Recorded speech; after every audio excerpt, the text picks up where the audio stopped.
जिज्ञासु मित्रों, बहुत बहुत अभिनंदन है। स्वागत है आप सभी का दिव्य सृजन में। प्रत्येक दिवस की भांति आज फिर हम यहाँ पर यह लाइव चर्चा का कार्यक्रम शुरू कर रहे हैं और इस लाइव चर्चा का जो विषय है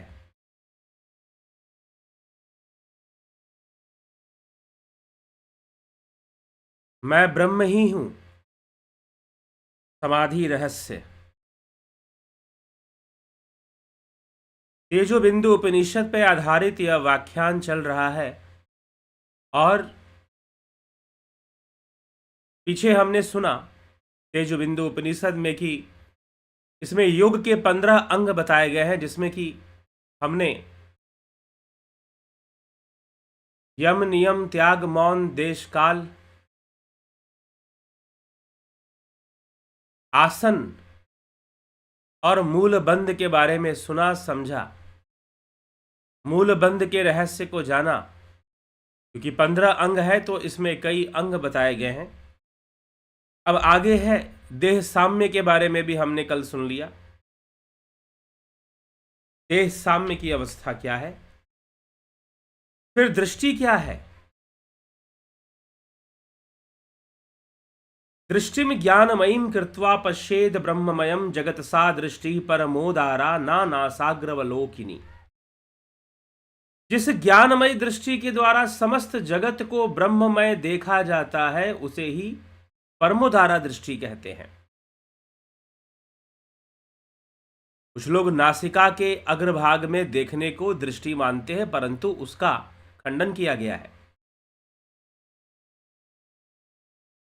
समस्त जगत को ब्रह्ममय देखना ही दृष्टि है।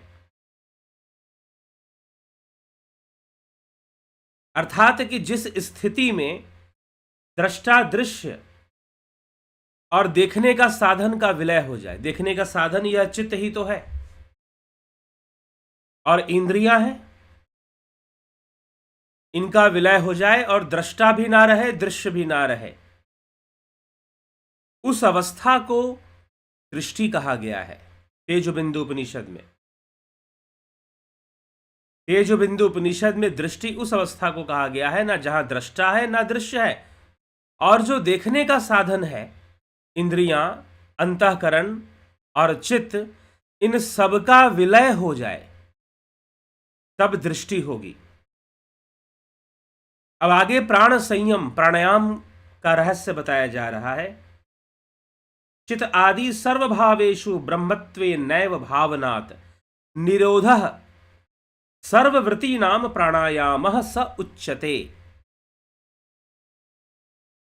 प्राणायाम का अर्थ है चित्त आदि सभी भाव पदार्थों में ब्रह्म की भावना और वहीं सभी वृत्तियों का निरोध हो जाना। प्राणायाम का अर्थ है चित्त आदि सभी भावों में, जितने हमारा जो चित्त है और चित्त में जितने भी भाव हैं उन सब में ब्रह्म की भावना और वहीं सभी वृत्तियों का निरोध हो जाने से प्राणायाम माना गया है। तेजो बिंदु उपनिषद में योग के जो 15 अंग बताए गए हैं उन सबकी आध्यात्मिक व्याख्या हमें देखने को मिलती है। तो यह प्राण संयम है, यह प्राणायाम है, इनका निरोध हो जाना। निरोधः सर्ववृत्ति नाम प्राणायाम स उच्यते। निरोधः सर्ववृत्ति नाम प्राणायाम स उच्यते। सभी वृत्तियों का निरोध हो जाना ही प्राणायाम है। निषेध धनम प्रपंचस्य रेचकाख्य समीरितः ब्रह्मे वासमीति या वृत्ति पूरको वायुरुच्यते। अब बताते हैं कि रेचक क्या है और पूरक क्या है। सभी वृत्तियों का निरोध होना प्राणायाम है। दृष्टि क्या है, जहां दृष्टा और दृश्य का विलय हो जाए, देखने का साधन भी विलय हो जाए तो दृष्टि है। अब रेचक क्या है। हठ योग शास्त्रों में रेचक कहा जाता है श्वास लेने की क्रिया। श्वास लेने की क्रिया पूरक है। श्वास लेने की क्रिया पूरक है और श्वास छोड़ने की क्रिया रेचक है। तो रेचक और पूरक का रहस्य यहां तेजोबिंदु उपनिषद में प्रकट करते हुए लिखा गया है। निषेधनम प्रपंचस्य रेचकाख्य समीरित। सभी विश्व प्रपंच असत है, सत नहीं, यह मानकर निषेध करना अर्थात उसे अस्वीकार करना रेचक कहलाता है। सभी विश्व प्रपंच असत है, पंचीकरण से निर्मित यह संसार, सभी विश्व प्रपंच असत है, सत नहीं, यह मानकर निषेध कर देना। किसका? इस प्रपंच का निषेध कर देना, इस इंद्रिय जाल का, इंद्रिय जगत का निषेध कर देना, अस्वीकार कर देना रेचक है। और मैं ही ब्रह्म हूं, इस भावना को पूरक कहते हैं। मैं ब्रह्म ही हूं, मैं इस त्रिगुणी माया से परे, इंद्रियों से परे, अंतःकरण से परे, भावातीत शून्यातीत ब्रह्म मैं ही हूं, इस भावना को पूरक कहते हैं।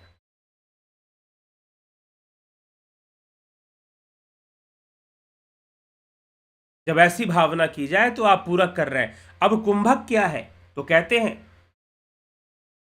तदंतर इसी वृत्ति में अर्थात मैं ब्रह्म ही हूं, इस भावना में स्थिरता बनाए रखना, यह कुंभक प्राणायाम है। आप उस शून्य की स्थिति में बने रहें, भावातीत भाव शून्य की स्थिति में, वह ब्रह्म भाव शून्य है।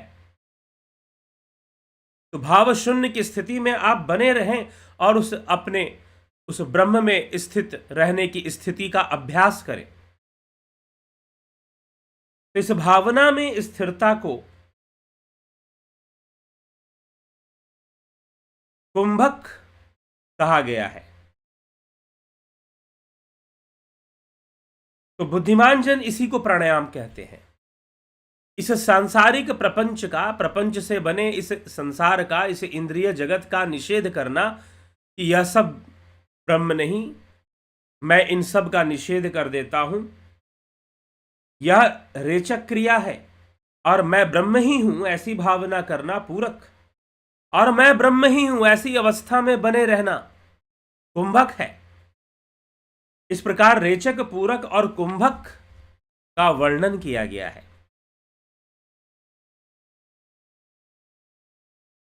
तो सभी इंद्रिय विषयों में ब्रह्म भाव का ही दर्शन करके उसमें मन को लगाना प्रत्याहार कहा जाता है।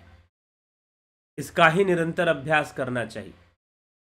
सभी जो इंद्रिय विषय हैं उनमें भी समरूपता देखना, उनमें भी ब्रह्म भाव को देखना, और जो ब्रह्म जो भाव से परे,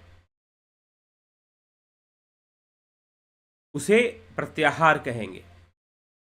और मन जहां जहां भागता है, यत्र यत्र मनो याति भ्रमणस्तत्र दर्शनात् मनसाधारणम चैव धारणा सा परामता।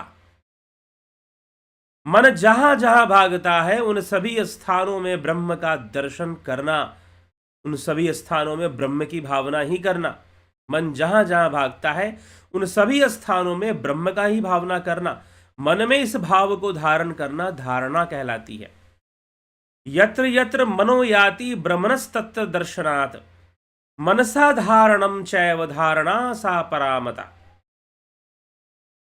तो मन जहां जहां भागता है उन सभी स्थानों में ब्रह्म का दर्शन करना, और मन इस भाव को धारण कर ले तो उसे धारणा कहा जाएगा। ब्रह्मैवास्मीति सद्वृत्त्या निरालंबतया स्थिति ध्यान शब्देन विख्यात परमानंददायक।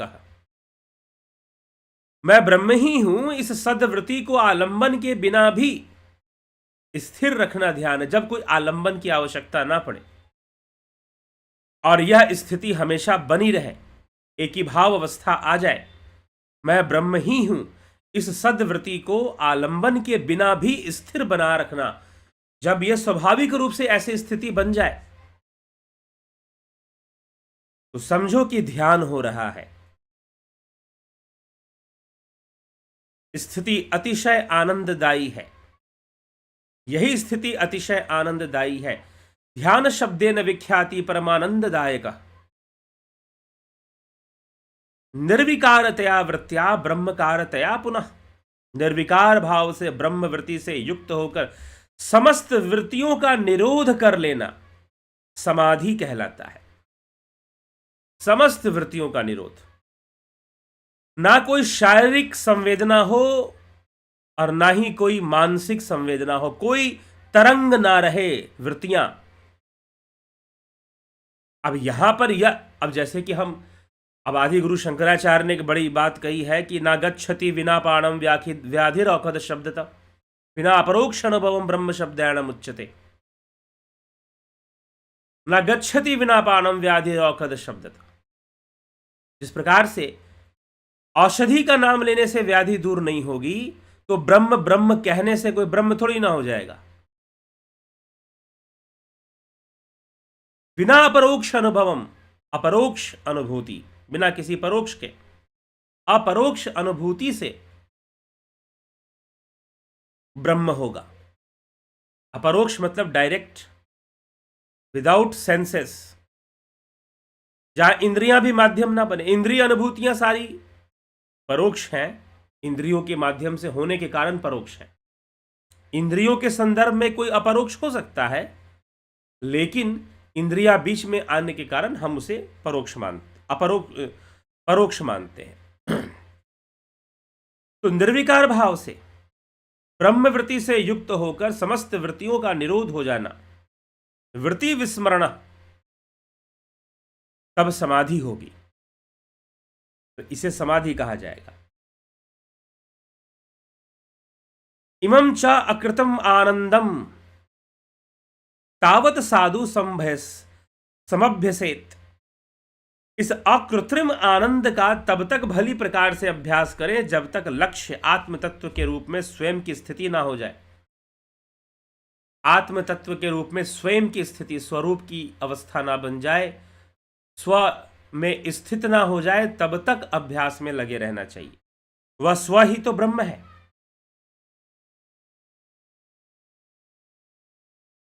और इस साधना से योगीराज, इस साधना के पश्चात योगीराज साधना से मुक्त होकर सिद्ध हो जाते हैं। योगी का यह स्वरूप मन व वाणी के विषय नहीं होते। यह मन का विषय नहीं है, अर्थात मैं ब्रह्म में स्थित हो गया, यह मन का विषय नहीं है, यह मान लेने का विषय नहीं है। इसीलिए तो आदि गुरु शंकराचार्य कह रहे हैं कि औषधि का नाम लेने से बीमारी थोड़ी ना दूर हो जाएगी।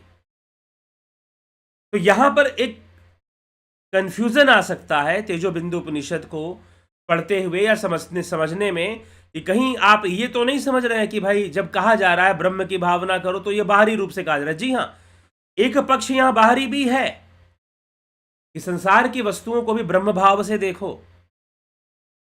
इंद्रिय जगत को भी।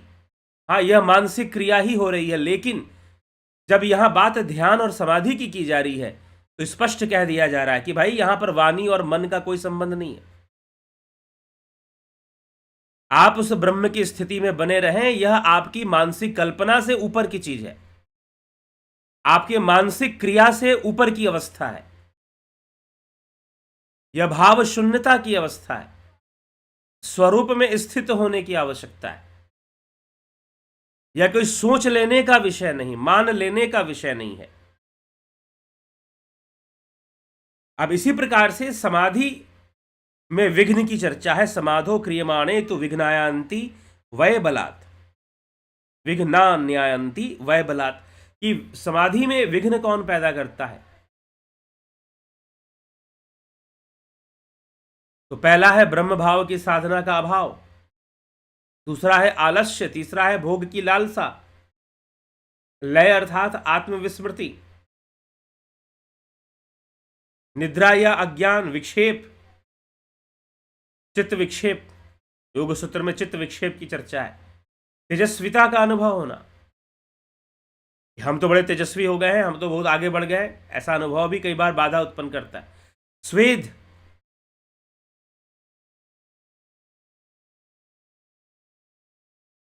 ठीक। मात्र हल्की सी शून्यता आ जाती है चित्त में तो हम समझ लेते हैं कि भाई काम हो गया, नहीं। तो चित्त की क्षणिक शून्यता भी कई बार साधक को संतुष्टि दे देती है, तो उसमें भी आप कहीं कंफ्यूज ना हो जाए, इसीलिए लिखा गया चित्त का शून्य होना।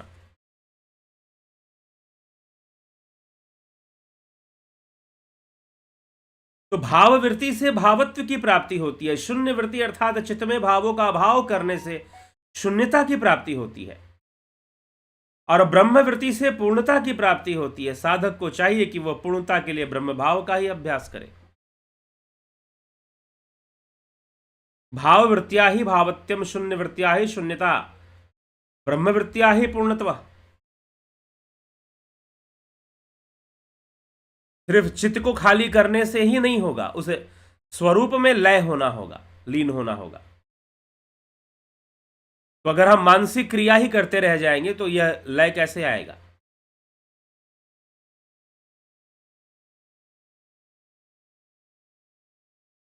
और जब तक उस ब्रह्म को लक्ष्य बनाकर ना साधना किया जाए तो सारी साधनाएं व्यर्थ है, ऐसा लिखा जा रहा है। सारी साधनाएं फिर व्यर्थ की बातें हो जाती हैं। और जो इस ब्रह्म वृत्ति को जानकर इसे ही बताते हैं, अर्थात इसकी ही साधना करते हैं, वह धन्य है। और जिनकी यह ब्रह्म वृत्ति सम हो गई है, बढ़ गई है, परिपक्व हो गई है, वे निश्चय ही ब्रह्म भाव को प्राप्त हो गए हैं। अन्य लोग जो ब्रह्म की बहुत चर्चा करते हैं वे केवल शब्दवादी हैं, ब्रह्मवादी नहीं। जो सिर्फ ब्रह्म की चर्चा करने में लगे हैं वो ब्रह्मवादी नहीं है, वो मात्र शब्दवादी है। जो लोग ब्रह्म वार्ता में कुशल हैं, साधना से हीन हैं। ब्रह्म वार्ता तो बहुत करते हैं लेकिन साधना नहीं करते हैं। किंतु ब्रह्म के प्रति प्रेम रखने वाले अगर हैं तो भी अज्ञानता के कारण वह बारंबार इस संसार में आते जाते हैं, अर्थात मृत्यु जन्म के बंधन से मुक्त नहीं हो पाते, क्योंकि वो वार्ता बहुत कर रहे हैं लेकिन साधनाहीन है। जो लोग ब्रह्म वार्ता में कुशल हैं, तो ब्रह्म ज्ञान ब्रह्म ब्रह्म की बातें किए जा रहे हैं और साधनाहीन है, साधना बिल्कुल नहीं कर रहे। इसीलिए आदि गुरु शंकराचार्य ने एक बात कही कि अविज्ञाते परितत्वे शास्त्राधितस्तु निष्फला, विज्ञाते अपि परितत्वे शास्त्राधितस्तु निष्फला। कि मात्र शास्त्रों की चर्चा करने तक ही सीमित है तो निष्फल है, उन्हें कोई फल नहीं प्राप्त होने वाला। इसीलिए आदि गुरु शंकराचार्य ने, अभी मैंने कहा कि ब्रह्म ब्रह्म कहने से नहीं हो जाता। तो जो लोग ब्रह्म वार्ता में कुशल हैं और साधनाहीन है और फिर कहते हैं कि ब्रह्म के प्रति उनका प्रेम है या ब्रह्म के प्रति प्रेम रखने वाले हैं, तो भी अज्ञान के कारण बारंबार इस संसार में उनका आना जाना तो लगा रहेगा।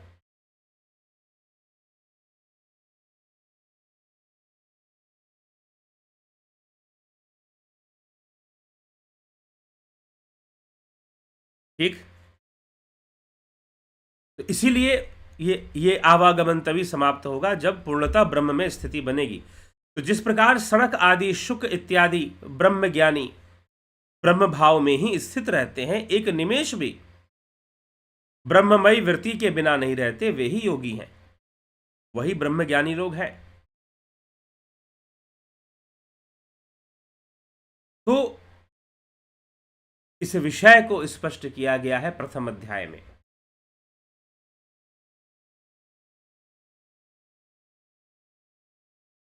तो वह ब्रह्म सबका कारण है। कारणम यस्य वै कार्यम कारणम तस्य जायते कारणम तत्वतो नश्येत कार्याभावे विचारतः। वह ब्रह्म सबका कारण है। यह कारण बोध उसे ही होता है जिसके मानस में कार्य की सत्ता विद्यमान है। कार्य भाव का विचार समाप्त होने पर कारण भाव तत्वतः नष्ट हो जाता है। फिर न कारण है न कार्य है। कारण और कार्य तो वहां है जहां पर दृष्टा दृश्य, वहां है जहां बंधन है। तो फिर जब ब्रह्म में स्थिति होगी तो कोई कारण नहीं, कोई कार्य नहीं। इस स्थिति में चित्त शुद्ध वस्तु अर्थात ब्रह्म का उदय होता है, जो वाणी का अगोचर, वाणी का अगोचर मतलब वाणी से परे, मन से परे ब्रह्मवृत्ति यह ज्ञान शुद्ध चित्त वाले पुरुष को ही होता है। ठीक।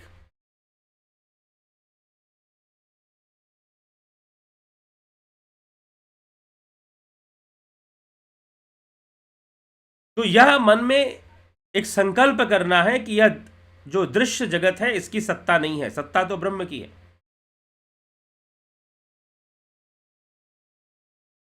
इसलिए जिसने साधना की है, भाव चित्त में स्थिर कर कर जिसने तीव्र वेग से निश्चयात्मक ब्रह्म को जाना है, ब्रह्म का चिंतन किया है, उसकी साधना की है, वह उस ब्रह्म में स्थित होते हैं, उन्हें आनंद की प्राप्ति होती है। वह ज्ञानी नित्य ही आनंद की स्थिति में विद्यमान हो जाता है। तो हमें तो समाधि की व्याख्या और ब्रह्म की स्थिति का वर्णन और ध्यान क्या है, समाधि क्या है, इनका वर्णन और ब्रह्म के स्वरूप का वर्णन प्रथम अध्याय में, तेजोबिंदु उपनिषद के प्रथम अध्याय में प्राप्त होता है, जो कि आज समाप्त हो रहा है। कल से हम द्वितीय अध्याय पर चर्चा करेंगे। तो कुल मिलाकर हमें साधना की प्रक्रिया से जुड़ना होता है।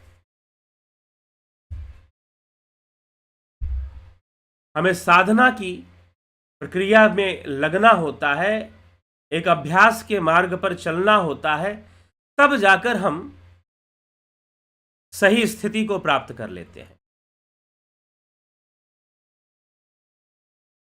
सही अवस्था को हम प्राप्त कर लेते हैं, और उस साधना से सिद्धि भी प्रकट होती है।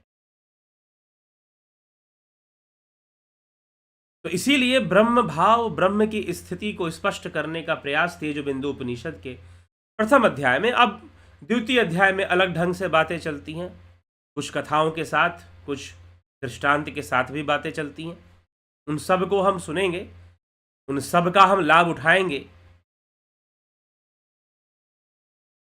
आप जुड़े रहें, बने रहें इस चैनल के साथ, सब्सक्राइब कर दें।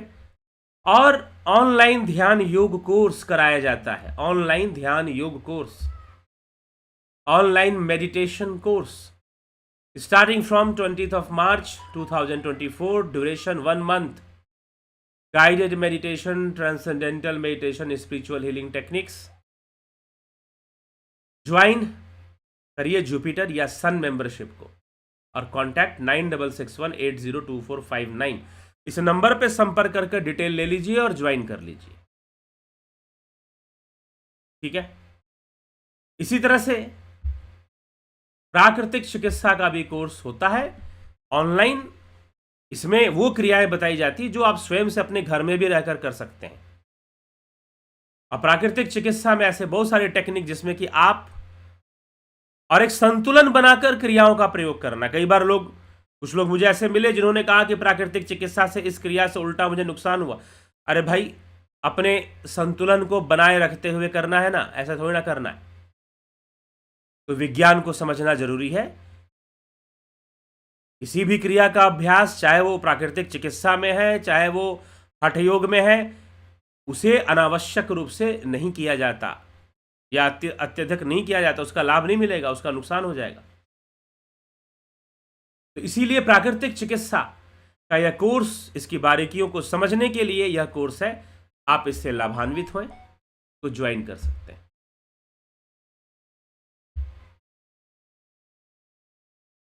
फिलॉसफी का कोर्स, दर्शन, इससे भी आप लाभान्वित हो सकते हैं। यह बहुत ही कॉन्सेप्चुअल, और हमारे जो दर्शन है, भारतीय दर्शन, हमारे शास्त्रों का जो दर्शन है, वैदिक षड दर्शन, वेदों की विचारधारा को कैसे प्रस्तुत किया गया है, उसको समझने का प्रयास इसमें है। और साथ ही पाश्चात्य, पश्चिमी दर्शन की भी चर्चा है।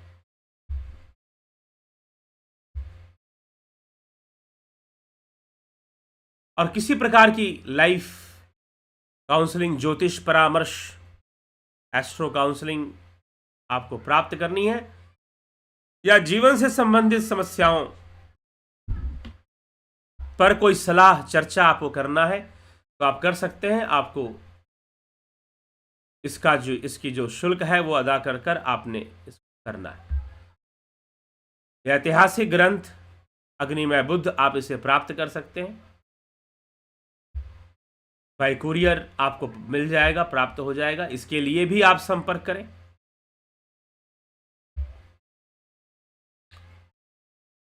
तो इसी के साथ हम कार्यक्रम को विराम आज देंगे। और जो लोग भी संपर्क कर कर इन कोर्सेज के बारे में जानना चाहते हैं, इस नंबर पे आप व्हाट्सएप मैसेज कर लें 9661802459। आप इस पर जो है व्हाट्सएप मैसेज कर कर आप सारी जानकारी ले लें। ठीक है।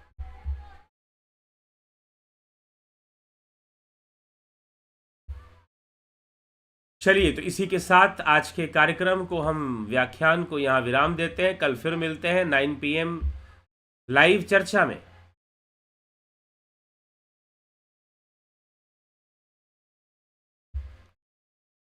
कुछ लोगों का ये प्रश्न था कि भाई वीडियो आप लाइव में नहीं आते हैं, आपको अभी वीडियो में नहीं, एक तरह से ऑडियो में ही प्रोग्राम मिल रहा है। उसके पीछे कुछ कारण है। कुछ समय बाद फिर से शुरू हो जाएगा और अच्छे तरीके से वीडियोस आएंगे, आपको लाइव चर्चा में मिलेंगे। अभी नहीं मिल रहा है कुछ कारणों से।